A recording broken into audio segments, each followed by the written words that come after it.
Hello, I'm Nancy Guthrie, and I'm so excited to be with you to dive into the book of Nehemiah as we look together in this session at chapters 1 and 2. The book of Nehemiah opens by telling us the who, what, where, and when of what we're about to read. Look with me in verse 1. The words of Nehemiah, the son of Hakaliah. Now it happened in the month of Kislev, in the 20th year, as I was in Susa, the citadel. So the who is Nehemiah.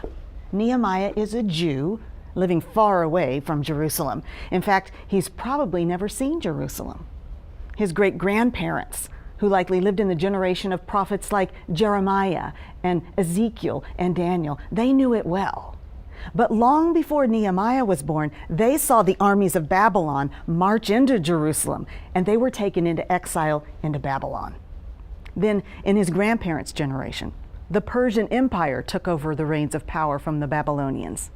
And when their king, Cyrus, announced that all of the Jews who were scattered throughout the empire were free to go home to Jerusalem, Nehemiah's grandparents and parents likely waved goodbye to friends and family who were headed back to Jerusalem to resettle and rebuild the temple under Zerubbabel.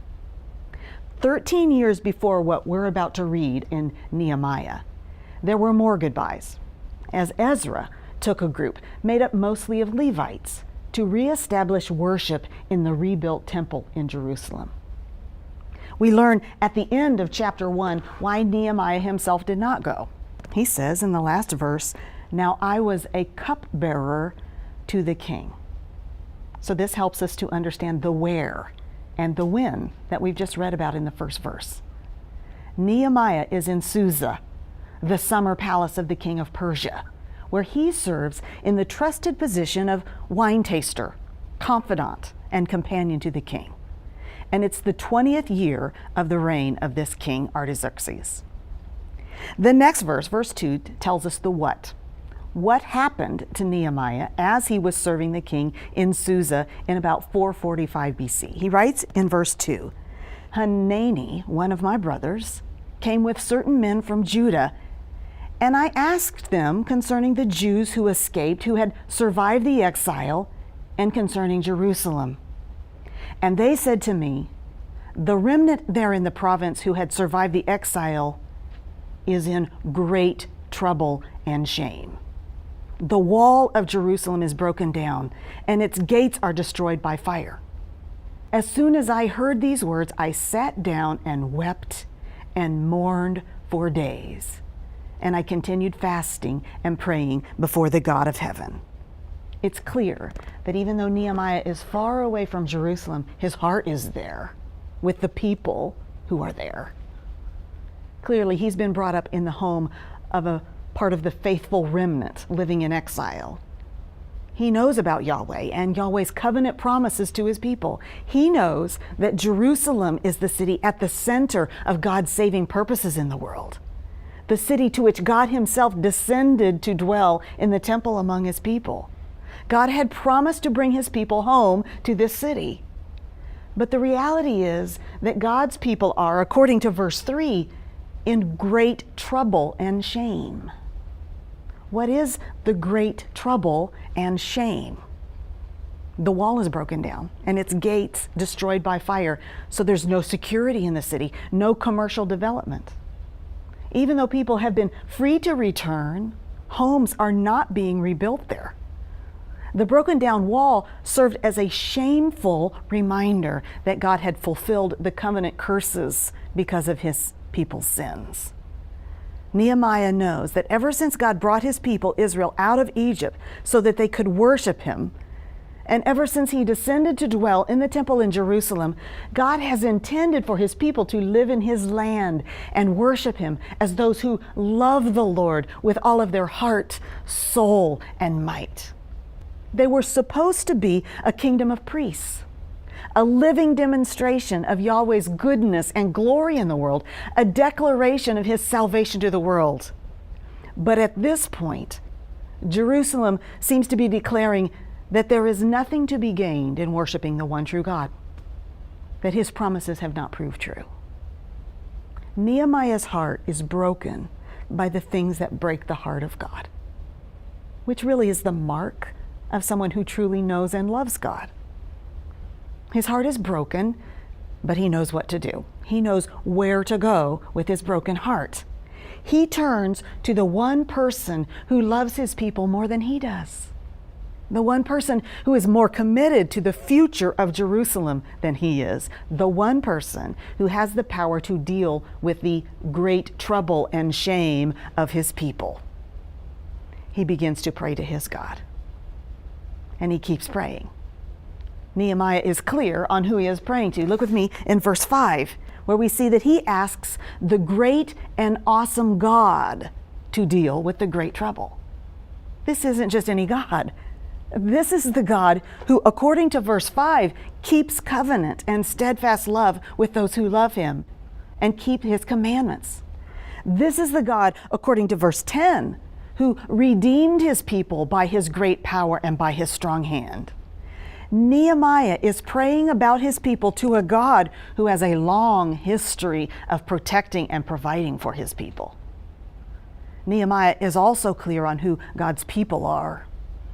They are people with whom he has made a covenant, people who have sinned against him. Though God has loved them with a steadfast love, they have failed to love and obey him. But Nehemiah is not merely pointing his finger at them. As he confesses on behalf of his people, he counts himself and his family among them. He says at the end of verse 6, "Even I and my father's house have sinned. We have acted very corruptly against you and have not kept the commandments, the statutes, and the rules that you commanded your servant Moses." Nehemiah is not coming to God suggesting that his people deserve for God to do something about their great trouble and shame. He's asking God to give them what they do not deserve. You see, that's grace, getting what we don't deserve. Nehemiah is asking God to act in grace toward his people.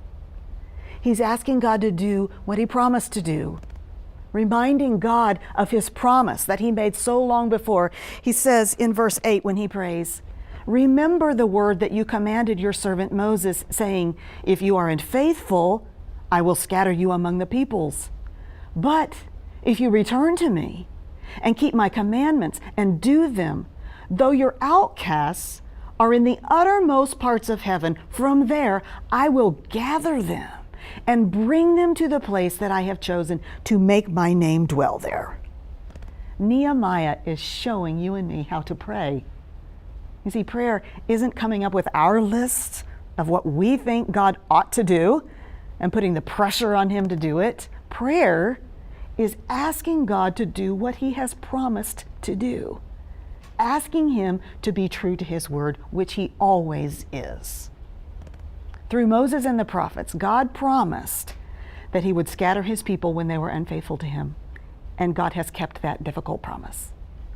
But God also promised that when his people repented, he would gather them and bring them back to the land he had given to them, back to himself. So Nehemiah is praying, asking God to do what he said he would do, asking him to gather his people to Jerusalem and make it a place where God would dwell with his people in such a way that would demonstrate and declare his goodness and glory to the nations. Nehemiah ended his prayer asking God to give him success in seeking permission and help from the king to be a part of rebuilding the walls in Jerusalem. As a trusted servant of King Artaxerxes, Nehemiah would have been well aware of an earlier attempt to rebuild Jerusalem's walls that had been reported to the king as rebellion, and that on his orders, work on the walls had been brought to an abrupt stop. But he also knew from the Proverbs that the king's heart is a stream of water in the hand of the Lord. He turns it wherever he will. So he asked God to turn King Artaxerxes' heart toward granting his request. And that's exactly what God did.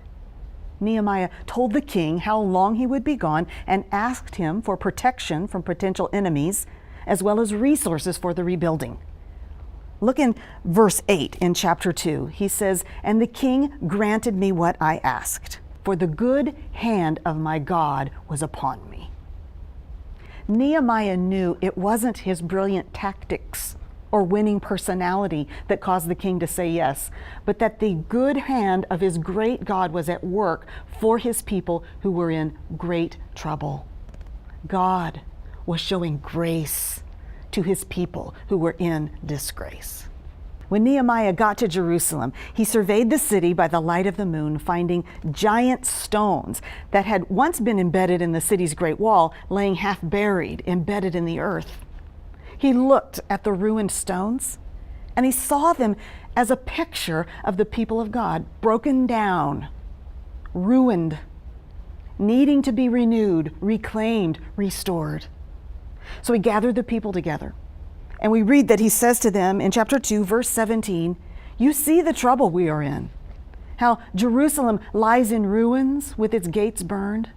Come, let us build the wall of Jerusalem that we may no longer suffer derision." Nehemiah has been there only 3 days, and yet he speaks as one with God's people about the trouble we are in, inviting them to join him in building the wall, assuring them of God's divine guidance and provision in the work. In verse 18, we read that he says, "Let us rise up and build." So they strengthened their hands for the good work. The people in great trouble began to get everything ready for doing the good work so that the name of their great God would be given the honor he is due in the world. But not everyone was excited about the rebuilding of Jerusalem. Nehemiah records in verse 19 that when Sanballat the Horonite and Tobiah the Ammonite servant and Geshem the Arab heard of it, they jeered at us and despised us and said, "What is this thing that you are doing? Are you rebelling against the king?" Throughout the Bible, ever since God promised that the offspring of the serpent would be at enmity with the seed of the woman, we've witnessed the enemies of God and God's people despise and seek to defeat the building of the kingdom of God. And here we see it again. But Nehemiah knows that every time the seed of the serpent has sought to defeat the seed of the woman, God's people have prevailed. Nothing and no one can defeat the purposes God has for his people, his church. And at this point in history, God's purpose for his people is for them to rebuild the walls of Jerusalem. So Nehemiah replied to those opposing him in verse 20. He says, "The God of heaven will make us prosper, and we his servants will arise and build. But you have no portion or right or claim in Jerusalem." Nehemiah made it clear that the work of building the walls was not generated from a human scheme, it wasn't dependent upon human ability, and it wasn't vulnerable to human opposition. Nehemiah was building the physical kingdom of God in his day. It's a picture for us of the kingdom God is building in our day, his church. We, as living stones, are being built into a holy community on our cornerstone, Jesus Christ.